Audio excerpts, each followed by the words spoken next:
Peyton Manning was a better quarterback than Tom Brady, but he lacked the same quality of teammates. So this narrative that Tom Brady had, much better weapons on offense, particularly the skill positions like running backs and receivers than Manning, is a very popular narrative. It's very lazy, but most importantly, it's completely inaccurate, and I'm going to prove it to you guys. So let's talk about it. So to set the context for this, I went back and I looked at all the Pro Bowlers that Manning and Brady had in the running back and receiver rooms, right? And so I did it from the time that Manning was drafted, which was in 98, up until he retired, so his entire career. I couldn't really do Brady's entire career because Brady played longer, so I did it from the time he got drafted in '01 until like 2018, so that way I'm comparing the same amount of years. The first thing that stood out to me was that Peyton Manning had a Pro Bowler and an All-Pro right off the bat, like the year he got drafted, his rookie year, right? Marshall Faulk.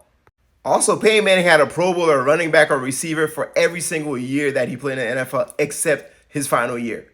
Not only did Brady not have a Pro Bowler, running back, or receiver his rookie year, he didn't have one until like '06 or '07. Also, Tom Brady played at least 4 or 5 seasons when he didn't have any other Pro Bowler, running back, or receiver on his roster.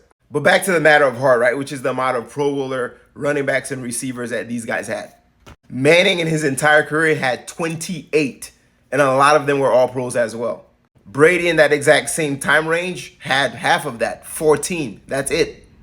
People love to say, Brady had Hernandez, he had Gronk, arguably the greatest tight end of all time. He had Randy Moss, Wells Welker. Yeah, those guys are good, but you're talking about what, 4 or 5 guys? And if I'm not mistaken, I want to say Brady had one Pro Bowl running back. That was Corey Dillon, like for one season.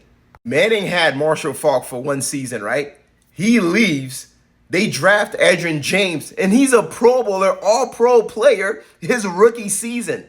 And then he had Joseph Adai. And then on the receiving end, he had Marvin Harrison. He had Reggie Wayne. He had Brendan Stokely, Dallas Clark. And Reggie Wayne and Marvin Harrison, he had those guys for a pretty long period of time. And then he goes to Denver, Eric Decker, Wells Welker, Julius Thomas, Demarius Thomas, Emmanuel Sanders. And not to mention, by the time Manning came into the league in '98, all the good teams in that division, the AFC South, like the Titans and Jacksonville, they were starting to wind down, and they really peaked right around the 2000s. In the early 2000s, they started to go down, like Mark Brunell and Steve McNair. Like that was their peak, and then after that, Manning was just easily dominating that division. Whereas Brady, he had to deal with the Jets. They went to an AFC championship game. The Bills were decent. The Dolphins were decent at stretches as well. So yeah, miss me with the notion that Brady had way better talent on offense than Manning, bro. That's false. Light work.